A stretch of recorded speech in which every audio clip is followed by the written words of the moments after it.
नमस्कार दर्शकों। 600 वर्ष पूर्व कबीर साहेब भारतवर्ष की पावन धरती पर काशी शहर के लहरतारा तालाब में प्रकट हुए और एक निसंतान जुलाहा दंपति को मिले, जहां उनकी परवरिश की लीला कुंवारी गाय के दूध से हुई। जब वह 5 वर्ष के हुए तब से ही उन्होंने बड़े बड़े संतों, महंतों और विद्वानों के आध्यात्मिक ज्ञान में छक्के छुड़ा दिए थे। इसी कारण अन्य धर्मगुरु उनसे ईर्ष्या रखते थे। इसी ईर्ष्या के चलते समय व्यतीत होता गया और उन्होंने कबीर परमेश्वर पर कई जुल्म गुजारे, लेकिन उनका बाल भी बांका नहीं कर सके। दर्शकों, कबीर साहेब एक जुलाहे का कार्य करते थे और जो भी मेहनताना मिलता था उसे खर्च के लिए बचाकर बाकी का भंडारा कर देते थे। एक गरीब व्यक्ति की तरह वह अपना जीवन निर्वाह कर रहे थे और सत्संग करते समय अपने शिष्यों को कहते थे कि परमात्मा से केवल इतना ही मांगा करो कि साईं इतना दीजिए जामे कुटुंब समाए, हम भी भूखे न रहें, अतिथि न भूखा जाए। इसी बात को अपने ऊपर एक उदाहरण के तौर पर पेश करते हुए कबीर जी ने एक लीला की थी। कबीर साहिब जी द्वारा किया गया यह चमत्कार कई लोगों के लिए अब तक रहस्य बना हुआ है।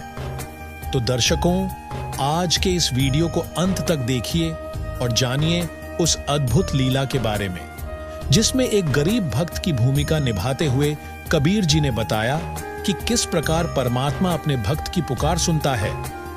यह सत्य घटना है लगभग 500 वर्ष पूर्व की, जब कबीर परमात्मा अपनी झोपड़ी में रहकर कपड़ा बुनने का कार्य करते थे।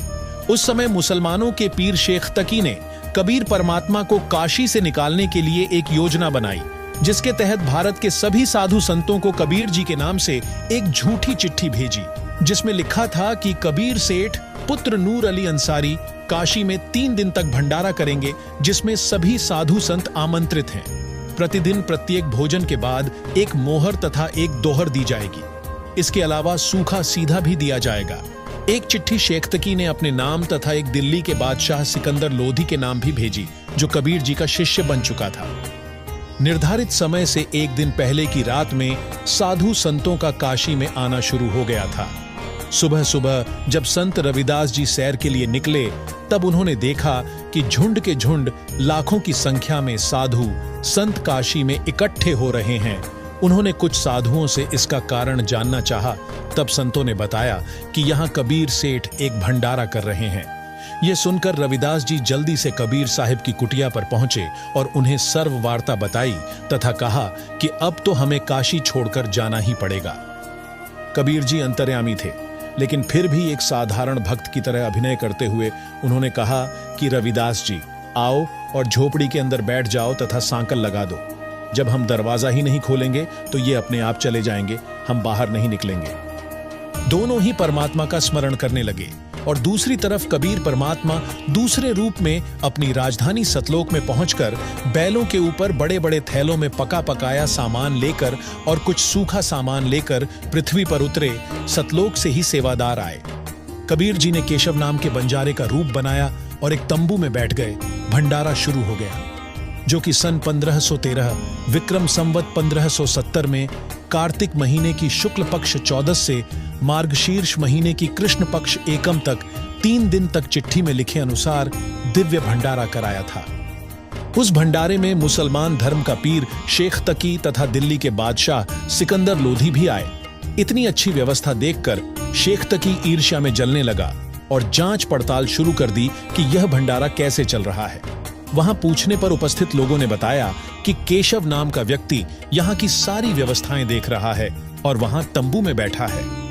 सिकंदर राजा ने केशव बंजारे से उनके बारे में पूछा, तब केशव ने उन्हें बताया कि कबीर जी मेरे पगड़ी बदल मित्र हैं और उनका मेरे पास एक पत्र आया था कि छोटा सा भंडारा करना है, कुछ सामान लेते आइएगा। 3 दिन का अखंड भंडारा और 18 लाख साधु संतों को भोजन करवाना एक चमत्कार से कम नहीं था और केशव के मुख से इसे छोटा भंडारा कहने पर शेख तकी जल भुन गया।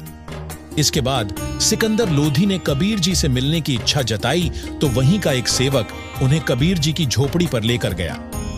सिकंदर लोधी के कई बार प्रार्थना करने पर कबीर जी ने कहा, रविदास जी सांकल खोल दो। परमात्मा के चरणों में मुकुट समेत दंडवत प्रणाम करके राजा ने कहा कि आप अल्लाह की जात हो, आप पूर्ण परमात्मा हो, आपकी जय जयकार हो रही है। परमात्मा सभी आपसे मिलने के लिए उत्सुक हैं, दर्शन देकर सभी को कृतार्थ करें। तब कबीर परमात्मा सिकंदर लोधी के साथ जाने के लिए अपनी झोपड़ी से बाहर आए। तभी आसमान से एक हीरे मोती से जड़ित मुकुट उनके सिर पर रख गया। फिर हाथी पर बैठकर कबीर जी भंडारा स्थल पर पहुंचे।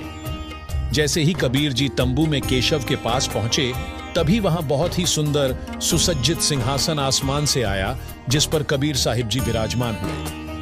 कबीर जी और केशव के बीच 8 पहर तक तत्व ज्ञान की चर्चा चली, जिसके माध्यम से कबीर जी ने 18 लाख साधु संतों को ज्ञान समझाया और हजारों की संख्या में श्रद्धालुओं ने कबीर परमात्मा से नाम दीक्षा ग्रहण की। इस प्रकार 3 दिन तक भंडारा चलता रहा और फिर समापन करके 9 लाख बैल तथा साथ में आए सेवादार वापस सतलोक चले गए और हजारों लोगों के सामने केशव बंजारा कबीर परमात्मा के अंदर समा गए। यह लीला देखकर सिकंदर लोधी आश्चर्यचकित रह गया और परमात्मा के चरणों में गिरकर कहा कि हे कबीर जी, यह सब आपकी ही लीला है और आप ही सब कुछ करने वाले हो। दर्शकों, परमेश्वर द्वारा किए गए इस विशाल भंडारे की प्रशंसा करते साधु संत थक नहीं रहे थे, लेकिन ईर्ष्या के मारे ऐसे विशाल भंडारे को देखकर भी शेख तकी ने कहा कि ऐसे भंडारे तो हम 100 कर दें, यह तो महोछा सा किया है। इतना कहते ही शेख तकी गूंगा हो गया और भुगत कर मरा। इसके विषय में संत गरीबदास जी महाराज ने कहा है, कोई कहे भंडारा देना, कोई कहे महोछा, बड़े बड़ाई देते हैं वाही, गाली काढ़े ओछा। दर्शकों, कबीर परमात्मा द्वारा कराए गए इस 3 दिवसीय भंडारे के उपलक्ष्य में जगत गुरु तत्वदर्शी संत रामपाल जी महाराज के सानिध्य में 14, 15, 16 नवंबर 2024 को 11 सतलोक आश्रमों में 3 दिवसीय दिव्य धर्म यज्ञ दिवस का महासमागम आयोजित किया जा रहा है, जिसमें संत गरीबदास जी महाराज की अमरवाणी का अखंड पाठ, 3 दिवसीय अखंड भंडारा, आध्यात्मिक प्रदर्शनी का आयोजन किया जाएगा। इस विशाल समागम में परमार्थ के कई कार्यक्रम जैसे सैकड़ों दहेज मुक्त आदर्श विवाह, रक्तदान शिविर का भी आयोजन किया जाएगा, जिसमें आप सभी परिवार सहित सादर आमंत्रित हैं।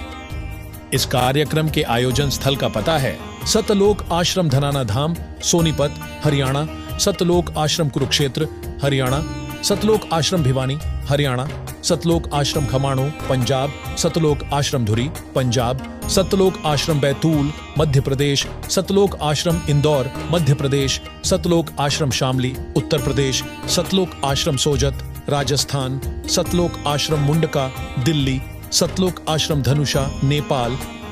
वहीं दिव्य धर्म यज्ञ दिवस के अवसर पर विशेष सत्संग समागम का सीधा प्रसारण आप हमारे संत रामपाल जी महाराज YouTube चैनल और स्पिरिचुअल लीडर संत रामपाल जी फेसबुक पेज पर 16 नवंबर को सतलोक आश्रम धनाना धाम, जिला सोनीपत, हरियाणा से सुबह 9:15 से देख सकते हैं।